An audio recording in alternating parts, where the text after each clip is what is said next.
Yeah, welcome once again. Thank you so much for uh, watching my channel, my YouTube channel. I'm Daniel Zziwa. I'm Ashraf. I'm a student at University of St. Joseph's Mbarara here in Uganda, and this is uh, my Java assignment. And I have two questions. One is about the event handlers and event adapters in Java, and then the other one is just a short system on the short system on login and then student capture, data capture. So let's just run briefly and then we see what we have today. Uh, Beginning with the essay part, the events. An event in Java is an object that is created when something changes within a graphical user interface. When you click submit, then that action that happens, it's an event when it is submitted. So it can happen on an object or a combo, a type characters in a different text fields, and more so. We shall have that in our system. I'll show it to you. Then we have event handling, which is a mechanism that controls the event and decides what should happen if an event occurs. So that which happens when I click submit, that which happens, it's called an event handling. It makes sure it takes, if you have asked submit, then it shouldn't delete. If you ask delete, then you shouldn't update. So that's the event handling. It's a mechanism that handles the event that you have mouse clicked. Then delegation, event model defines the standard and the consistent mechanism to generate and process events.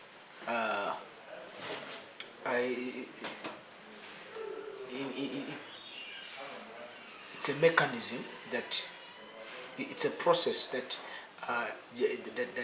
generates and it's a mechanism which generates and processes an event. For example, when you say submit, what is that is going to make it submit? What's the process that is going to go through to submit, and where is it submitted? So it's that's the delegation event model. It is responsible to generate and process the required event. Then event listener represents the interface responsible to handle events. For example, every method of an event listener method has a single argument as an object which is subclass of an event object class. So you cannot find two listeners, for example, in one button. You can't say that one button will delete and submit at the same time. So that listener that performs the action that is needed by the user, it's the event listener. And in each object, in each subclass of an event object, you will find one listener at a time. And then lastly, the Java adapter classes provide the default implementation of the listener on the interface. So some of the few things that we can run through, and briefly let us go to the system, and then I will let's go briefly to the system. So this is NetBeans. I use NetBeans 8.2. So let us run the system, and then later we shall go to the code. So when you run the system, you get this interface, and with this interface here, if I put in a wrong username and a wrong password, I will not be allowed to go in. The system will block me. Please, wrong user and password. So you have to Even if you put in the right password and but a wrong user, or you put in a wrong user but right password, it will prevent you surely. So let's have Zziwa as my name. Then we have my registration number as my password, that is 2018 /bit /015/w. And when you log in, you receive a message which says you have logged in successfully. So when you say okay, this is our table, so our student data capture.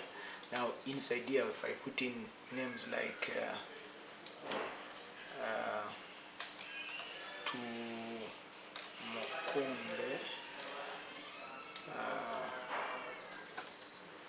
Tumukunde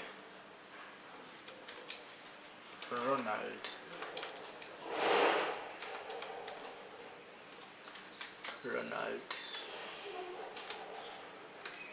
and then reg number we put in like 2017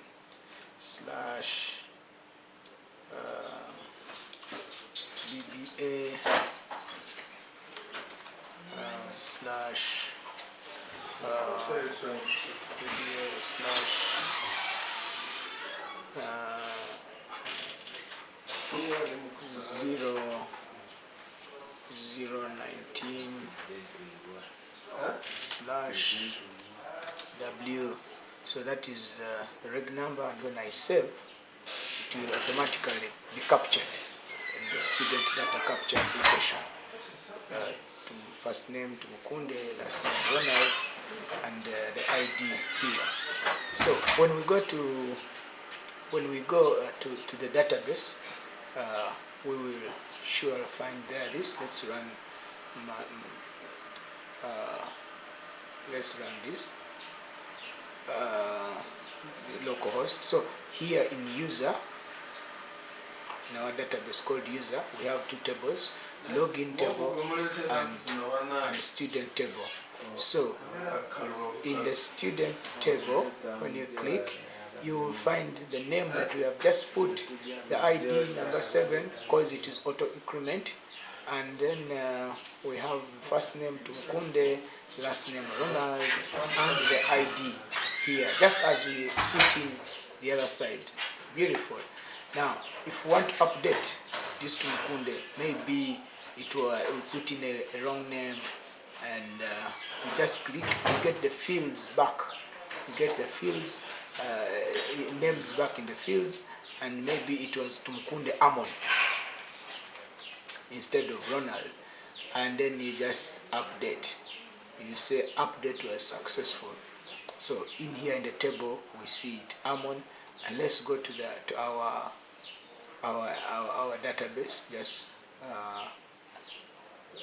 refresh, then we will see Tumukunde Amon.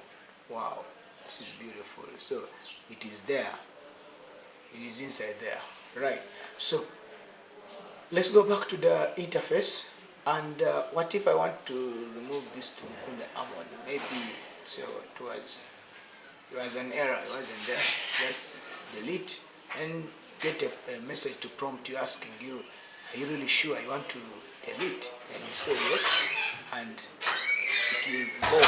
So we don't have it here in our table, neither do we have it in our table in the database. Great, good news. So we don't have it perfect. Our system is perfectly well. So we have our data capture application, which is very fine. Right, now let's run to the into the code. And I used two ways. I used two ways on how to get this. The first one was to design the interface.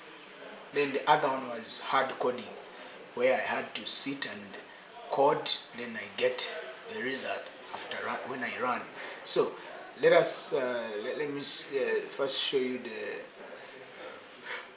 the second interface that when I run it, I have the design view, whereby here this is the heading, this is the label, the label for the first name, label for the second name, label for the registration number.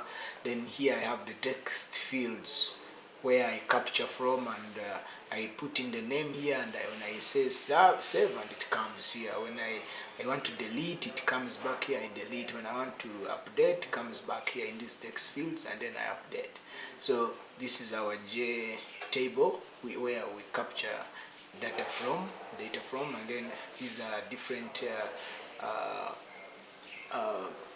buttons for saving, for updating, and for deleting. So this is the other way of first creating the interface, and then you code. So this is the code therein, the code for that part, that specific part, and the package names with Daniel. Then these are different packages that I imported, and then when I run down all this, the table, the labels, the text field, text name, the buttons, all these things are inside here.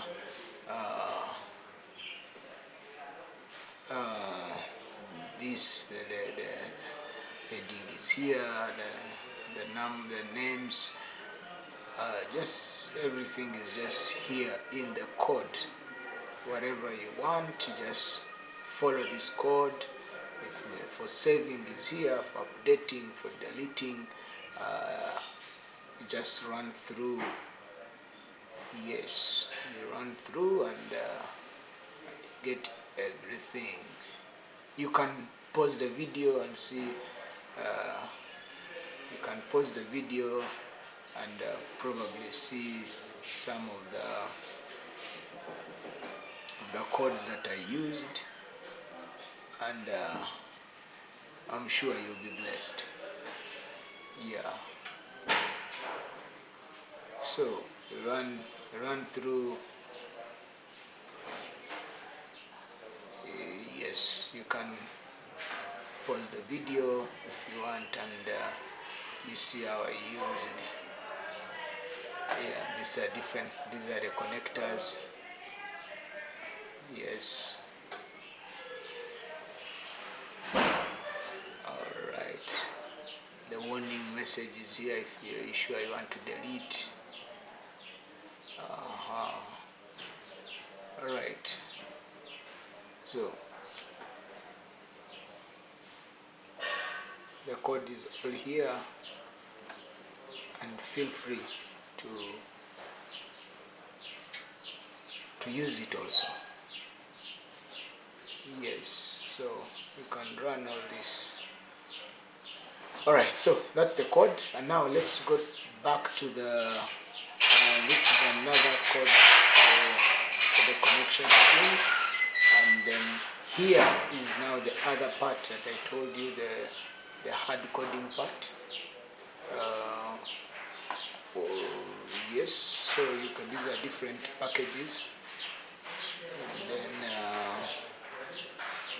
so when this is for launching the application, when you run it, what comes out first, the user login, where the frame where you have when you run this this one here, login, username, password, and then login. So it is this frame here. Then these are now creating the different frames. This is the frame, and then for the label for the login, and then this is the text field, and this is the password field, the username field, it's the password label. Yeah, so all these ones are there, set bounds, and then so this is a hard coding, and which is good for students. You need to, when you learn this, then it will be easier for you to code. Yeah, so I use localhost port 3308. So you make sure that you know the port that you are using, because different computers have different ports. Yes, so login successfully, the message is here, and then which prompts you to another message, another part, or else wrong username or password. So when the username is wrong or password, so you have to look for it. So that's it I had for you. Thank you so much for watching, and I hope you've been blessed. Amen.